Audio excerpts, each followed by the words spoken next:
Hello all of you. Welcome to the new video of EduTube channel. So इस video में हम maths का chapter number 3 start कर रहे हैं. Pair of linear equation in two variables. Okay, so let's start. Okay, so chapter number 3 है pair of linear equation in two variables. As you can see यहाँ पे मैंने अलजेब्रा लिखा है, मतलब ये एक अलजेब्रा का चैप्टर है और अलजेब्रा में हम वेरिएबल्स की वैल्यूज़ निकालते हैं. वेरिएबल्स जैसे कि x की वैल्यू, y की वैल्यू, z की वैल्यू, इनकी हम वैल्यूज़ जो है वो फाइंड करते हैं. ओके, सो अब इस चैप्टर के इंट्रोडक्शन में हम दो वर्ड्स पे ध्यान दे रहे हैं. पहली चीज़ है लीनियर इक्वेशन. लीनियर इक्वेशन का मतलब होता है कि डिग्री इसकी 1 होनी चाहिए. डिग्री कह सकते हो या हाईएस्ट पावर कह सकते हो. डिग्री इसकी कितनी होनी चाहिए? 1. And two variables. इस इक्वेशन में हमें दो वेरिएबल्स चाहिए ही. वेरिएबल्स जैसे कि मैंने अभी आपको बताया, वेरिएबल्स का मतलब x, y, z and so on. तो यहाँ पे आपको दो वेरिएबल्स इक्वेशन में चाहिए. पूरे चैप्टर में हम ट्राई करेंगे कि हम जो दो वेरिएबल्स लें वो x और y लेंगे. ठीक है, मतलब आपको x और y की वैल्यू आपको फाइंड करनी है. अब इस चैप्टर में इन लीनियर पेयर ऑफ इक्वेशंस को सबसे पहले आप क्या समझेंगे? How to make a linear equation in two variables. ठीक है, आपको एक क्वेश्चन दिया होगा, एक प्रॉब्लम सम दिया होगा, उसमें से आपको एक लीनियर इक्वेशन बनानी है, वो भी दो वेरिएबल्स में. तो सबसे पहले आपको ये सीखना है. ओके, अब लीनियर इक्वेशन बनाने के बाद जब आप उसको सॉल्व करते हो, solve the linear equation,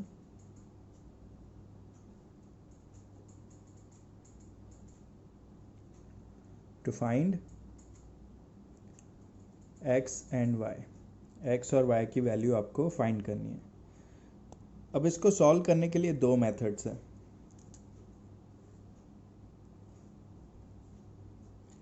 first one is graphical and second one is algebraic. ठीक है, एक मेथड ग्राफिकल मेथड है जिसमें से आप x और y की वैल्यू निकाल सकते हो, और दूसरा अलजेब्रिक है जिसमें आप x और y की वैल्यू निकाल सकते हो. लेकिन अलजेब्रिक में भी 3 पार्ट्स हैं. फर्स्ट पार्ट है सब्स्टिट्यूशन, मतलब 3 अलग मेथड्स हैं. एक मेथड है सब्स्टिट्यूशन, दूसरा है क्रॉस मल्टीप्लिकेशन एंड एलिमिनेशन. ठीक है, तो substitution, elimination and cross multiplication.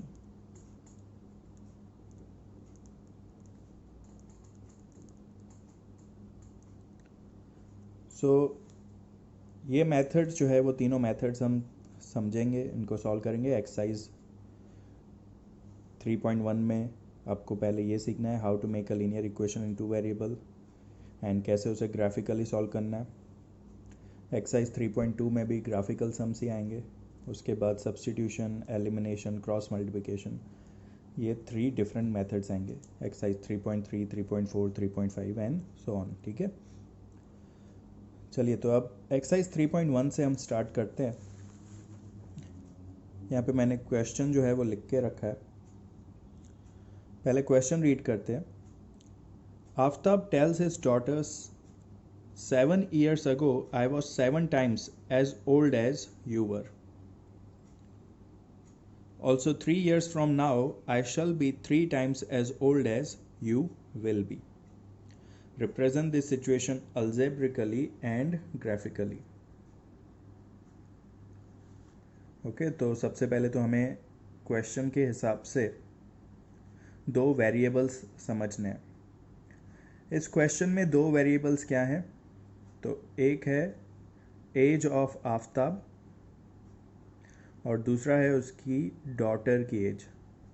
ठीक है, तो वो दो वेरिएबल्स आपको क्वेश्चन में से पहचानने आने चाहिए। पहले आप अच्छे से क्वेश्चन को समझिए। वो क्या कह रहा है? 7 years ago I was 7 times as old as you were, है ना, मतलब एज की बात चल रही है। और किसके एज की बात चल रही है? आफ्ताब की एज एंड उसके डॉटर की एज। तो हम यहाँ पे लिखेंगे सपोज, चलिए सॉल्यूशन स्टार्ट करते हैं। सपोज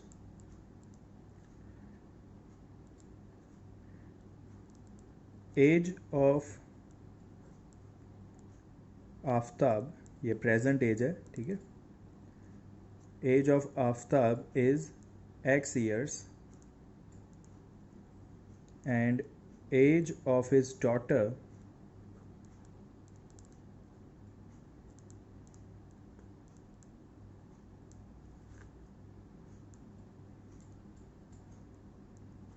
ये हम ले लेते हैं y years।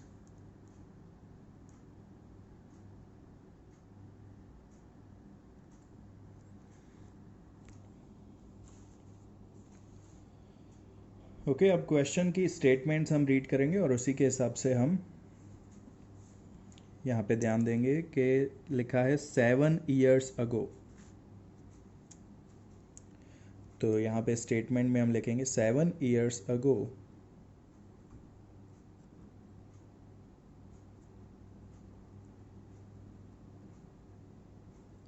आफ्ताब की एज क्या होगी?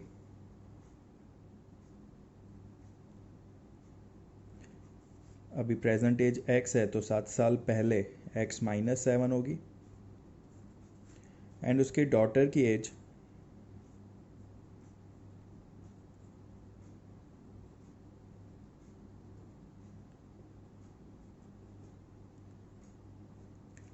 y है अभी, तो 7 साल पहले y माइनस 7 होगी। ठीक है,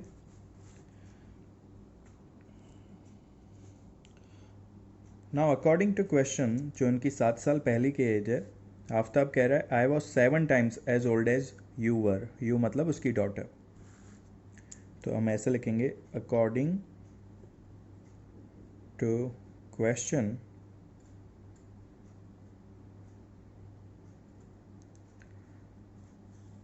आई वॉज, आई मतलब आफ्ताब, तो आफ्ताब की एज क्या है?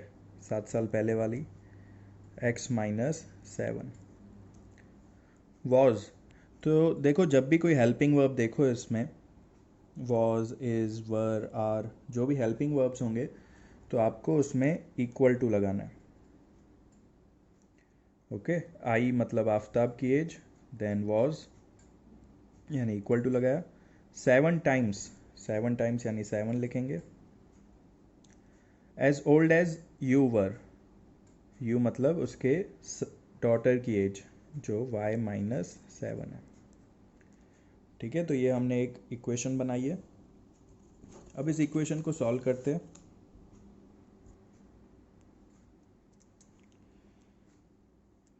x minus 7 is equals to 7y minus 7 7 ज़ा 49। ओके, तो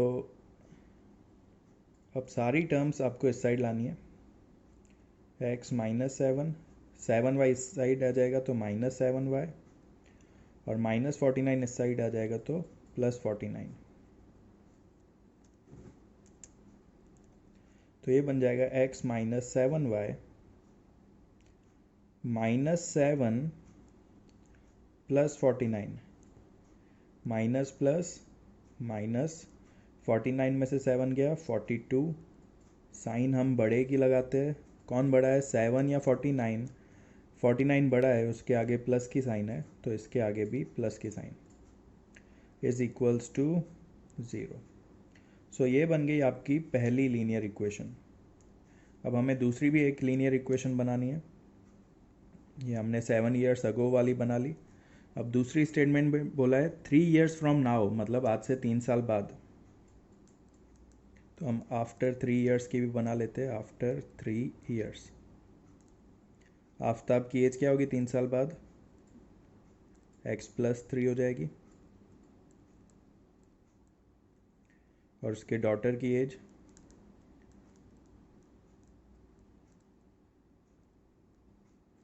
y+3 हो जाएगी।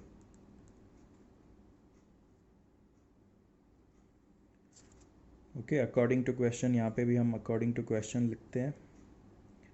क्वेश्चन में दिया है after 3 years I shall be 3 times as old as you will be. तो आफ्ताब की जो एज है वो उसकी डॉटर से 3 times इंक्रीज हो जाएगी, यानी 3 × y+3 हो जाएगी।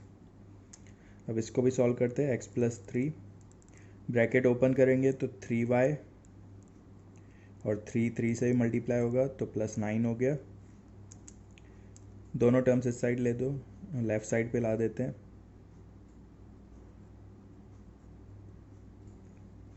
तो ये हो जाएगा x - 3y प्लस का 3 माइनस का 9 यानी 6 आएगा, साइन बढ़ेगी यानी माइनस की। तो ये बन गई आपकी second equation, first equation and second equation.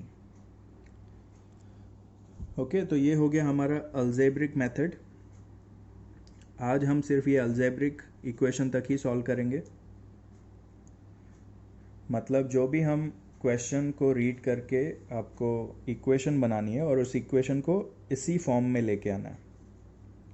इसको हम बोलते हैं स्टैंडर्ड फॉर्म। चलिए यहाँ पे हम स्टैंडर्ड फॉर्म लिख देते हैं, standard form of linear equation.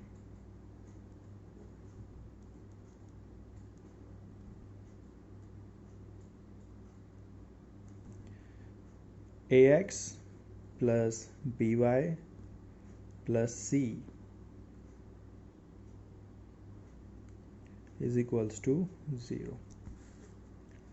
ठीक है, पहले x वाला टर्म होना चाहिए, फिर y वाला टर्म, फिर नंबर कांस्टेंट, कांस्टेंट यानी सिर्फ नंबर, इज इक्वल्स टू 0। तो ये आपका एक स्टैंडर्ड फॉर्म में है। हर एक इक्वेशन को आपको इसी फॉर्म में लेके आना है, ax plus by plus c is equals to 0। ठीक है,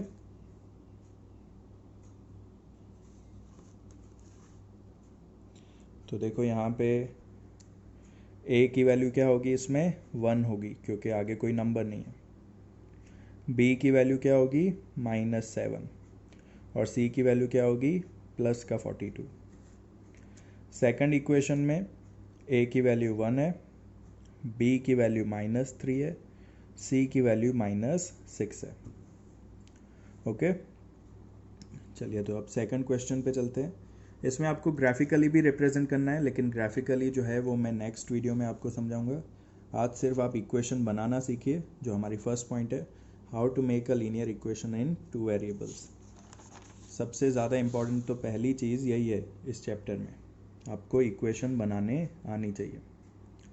ठीक है, चलिए second question.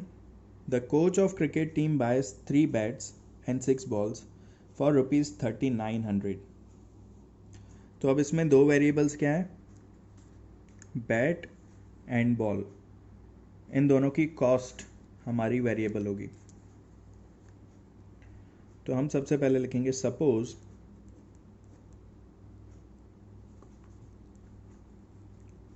Cost of a bat, यानी एक बैट की cost is ₹X and cost of a ball is ₹Y। अब इसमें बोला है कि 3 बैट खरीदिए और 6 बॉल्स खरीदे तो ₹3900 टोटल अमाउंट हो गई। तो इधर लिखेंगे हम अकॉर्डिंग टू क्वेश्चन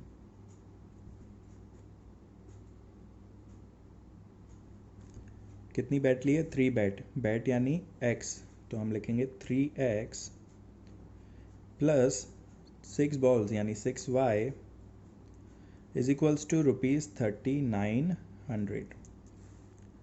अब देखो अगर यहाँ पे कॉमन निकल सकता है तो कॉमन निकाल के डिवाइड भी कर सकते हो। पहले हम इसको अलजेब्रिक फॉर्म में ले आते हैं, 3900 माइनस में आ जाएगा। अब तीनों में से अगर कुछ कॉमन निकलता हो तो कॉमन निकाल सकते हैं। तीनों में से 3 कॉमन निकल रहा है, तो x + 2y - 1300 is equals to 0। अब ये 3 इक्वल टू के उस साइड जाएगा तो डिवाइड में जाएगा, 0 को किसी से भी डिवाइड करो वो 0 ही हो जाएगा। तो therefore x + 2y - 1300 is equals to 0। ये इक्वेशन नंबर 1 हो गई हमारी। एंड याद रखो, जब आप इक्वेशन बनाते हो तो सेकंड स्टेप से आपको देयरफॉर लगाना है। ओके, चलिए अब नेक्स्ट स्टेटमेंट हम रीड करते हैं। Later she buys another bat, एक और बैट खरीदी, and 3 more balls of the same kind for ₹1300। एक बैट एंड 3 balls और लिए। सो यहाँ पे रखते हैं अकॉर्डिंग टू क्वेश्चन। एक बैट खरीदी यानी x, एंड कितने बॉल्स लिए? 3 more balls यानी 3। x + 3y, उसकी कॉस्टिंग कितनी आई? 1300 रुपीज़। तो अब यहाँ पे हम इसको माइनस कर देंगे, तो x + 3y - 1300 is equals to 0। यह हमारी इक्वेशन नंबर 2। ठीक है, तो अल्जेब्रिकली हमने ये 2 इक्वेशंस बना लिए। ओके, चलिए अब question number 3।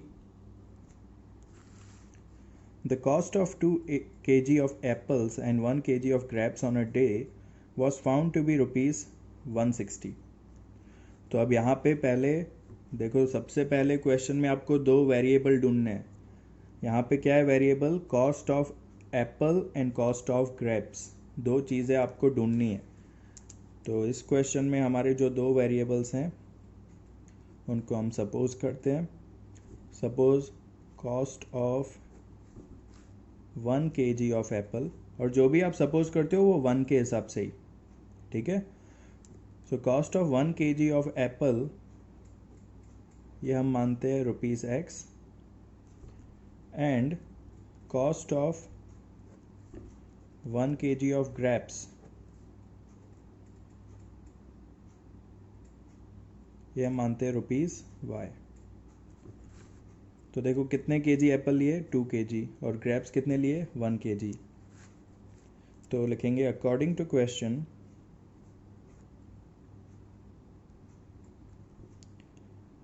To kg apples है यानी 2x, और 1 kg ग्रेप्स है यानी y। इसकी टोटल रुपीस हो गए 160। अब 160 इस साइड ले आओगे तो 2x + y - 160 is equals to 0। Equation number 1 हो गई। फिर दूसरी statement, after a month the cost of 4 kg of apples and 2 kg of grapes. वापस लिखेंगे according to question, statement number 2 आप ऐसे बनाओगे कि कितने 4 kg एप्पल लिए यानी 4x, और 2 kg ग्रेप्स लिए यानी 2y। टोटल रुपीस उसका आया 300 कॉस्ट। 300 को पहले लेफ्ट साइड लाएंगे,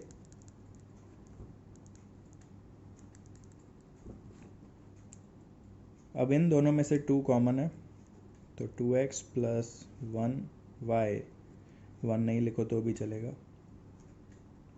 2 डिवाइड में जाएगा तो 0 के डिवाइड में जाने की वजह से ये भी 0 ही हो जाएगा।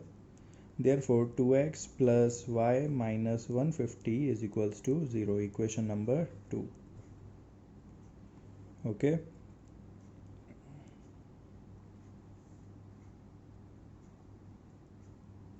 तो इसमें 2x + y - 160 इक्वल्स टू 0, और इसमें 2x + y - 150 इक्वल्स टू 0। तो इन तीनों क्वेश्चन में हमने अल्जेब्रिकली इक्वेशंस बना लिए। ज्योमेट्रिकली यानी ग्राफिकली हम नेक्स्ट वीडियो में पूरा इसका सॉल्यूशन देखेंगे।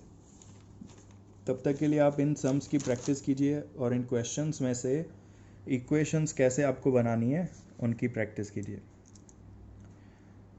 ओके, सो नेक्स्ट वीडियो तक के लिए bye bye, have a nice day.